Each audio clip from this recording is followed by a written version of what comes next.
So LeBron needs one more point to score 50,000 points. Obviously, he's the most productive player in NBA history. 1 point shy from 50,000 career points. Nobody's ever done that, right? But one of the things LeBron has, and I've never seen anything like it, is intuition. If he was a sea captain and he was in control of the Titanic, it would have never hit the iceberg. I've never seen a guy that can see problems before they happen.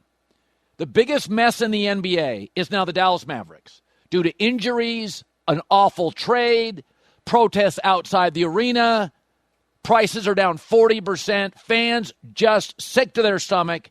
Now you add on an injury.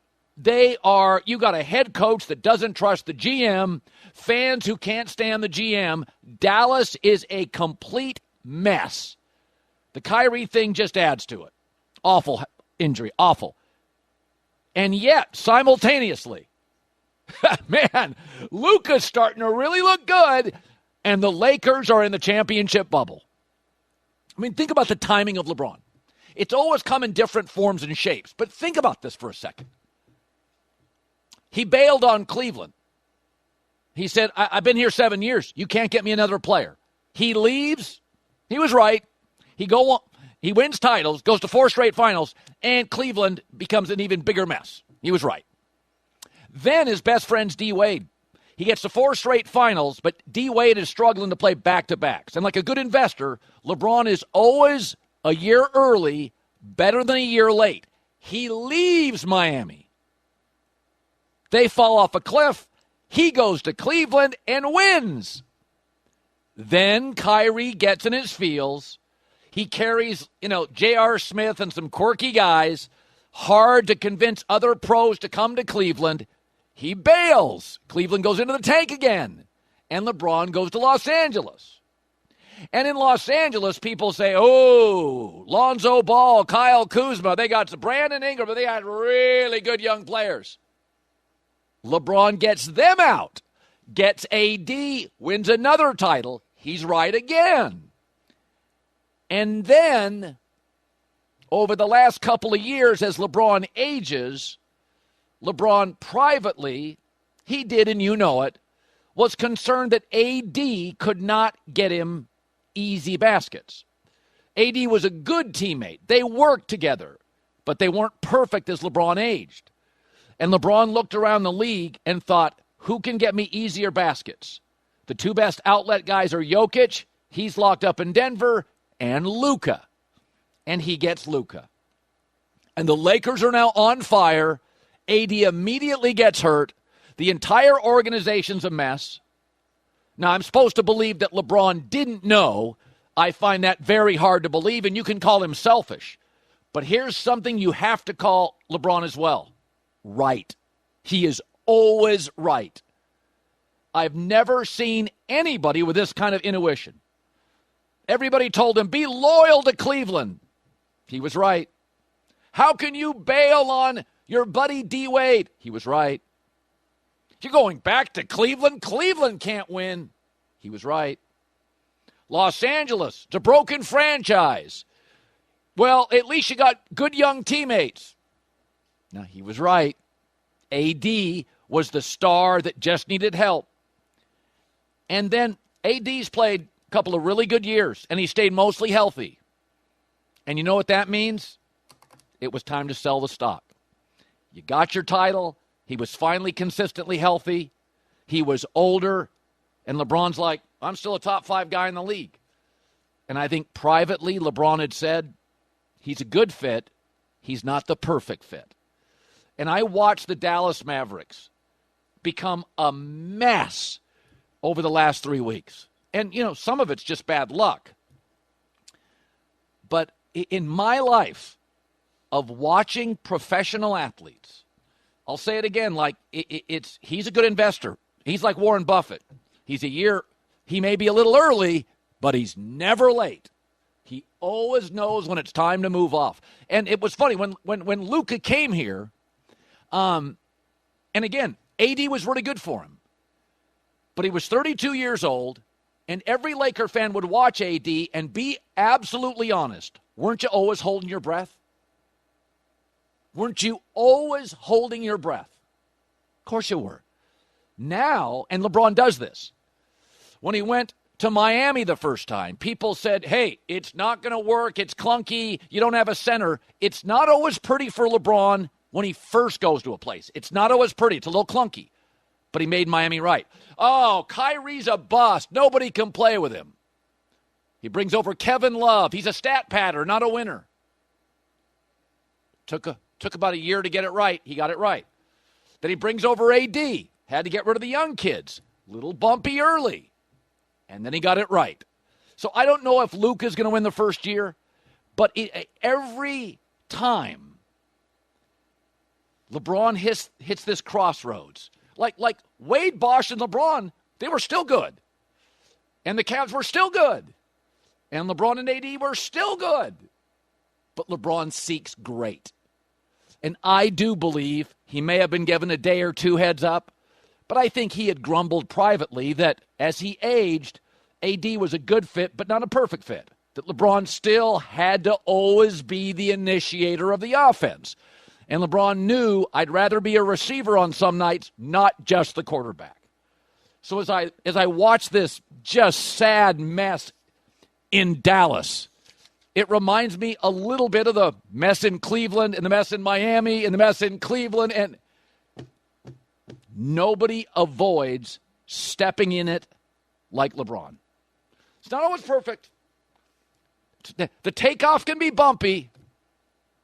Always makes the landing. I mean, the Dallas situation now between ticket sales, the lack of trust. I mean, Mark Cuban, ask yourself this. Mark Cuban a year ago said, I'm going to sell the franchise. You don't think LeBron James looked at that and thought, Luka may be available? I really believe this. I absolutely believe this. I believe every time LeBron was around Luka, remember when Luka came into the NBA first year? Go back and look at the tapes. Kid was 20 games in. LeBron's like, that kid's great. LeBron's like a talent scout. LeBron's like, that guy's great. He just makes sure everybody around Luka knew that LeBron thought you were great. He tried to get Steph Curry a couple years ago. Steph's like, nah, I'm a warrior. Remember, he kept saying nice things about Steph. What's Steph do? Steph can initiate the offense. LeBron can play off ball. LeBron can get easier baskets. So initially he wanted Steph, and Steph wasn't available. Steph pushed back. Then he moved to Luka. Slowly saying nice things, keeping in contact with Mark Cuban. Cuban leaves the Mavericks. You know, Cuban and Luka, they were tight. What does LeBron see when Cuban leaves? An opening. An opening. You lost your owner. New people in the building may not trust him. LeBron saw it, made sure the right people knew, and he ends up playing with them. I don't think it's a conspiracy theory. Too much of this stuff is public and well known. But how does LeBron end up once again? He tried to go Steph 2 years ago. I mean, good God, that was a 2-year rumor. He made sure he'd always hang out with Steph and see Steph and talk about Steph, and Steph was great. That was what he wanted to do, and Steph's like, I'm going to stay up here. Then he moved through the channels and Mark Cuban. Cuban sells. LeBron sees a moment. I'm going to go get him. And it took a year of working the channels behind the scenes, but the idea this was a big surprise, caught everybody off guard. I don't buy it. I don't buy it. LeBron is his intuitiveness. You call it selfish, I call it right. I've never seen a guy that, I mean, stuff just implodes. And LeBron's like, oh, what happened back there? Woo-hoo! Boy, did I get lucky. Wink, wink. I avoided another disaster. Nah, it ain't luck, man. I think he had this Luka thing planned out. The minute Steph said officially no, I think he had this Luka thing planned out the last year and a half. I really do. I absolutely do. So we started Hot Take Happy Hour here on the It's not even a hot take. No. This should be Tinfoil Hat Tuesdays because that is deep. You're wailing your bag here. I don't hate it. I'll say that. I don't. How hate it. in the world can you go 7 for 7 in your career? You know how you do that? You're working the channels behind the scenes a year early. Do you think LeBron just woke up in Cleveland and decided to leave? No, he went to the Olympics the first time in Cleveland. He played with those Olympians, and flying back, he's like, the hell am I doing in Cleveland? I finally played with great players. He worked that Bosh D-Wade thing for a year. And then all of a sudden they get to the finals and they lose that thing, and Pat Riley's getting a little this, and I won't give you that. And LeBron starts telling his guys, it's time, and all of a sudden he gets a hold of Dan Gilbert. Dan Gilbert flies and apologizes. Suddenly he finds his way, a letter, Sports Illustrated. You think that thing happened in 6 hours? And then he goes to Cleveland. Kyrie leaves. By that time, Dan Gilbert's like, you got me a title, we're good. He goes to the Lakers. Again, everybody thought he would go Sixers. Everybody thought he would go Chicago. Where's he go? The biggest brand, Los Angeles. By the time he got to Los Angeles, he had meetings with 9 billionaires. Yeah. Okay, and then the whole time, he likes Lonzo. He likes Kuzma.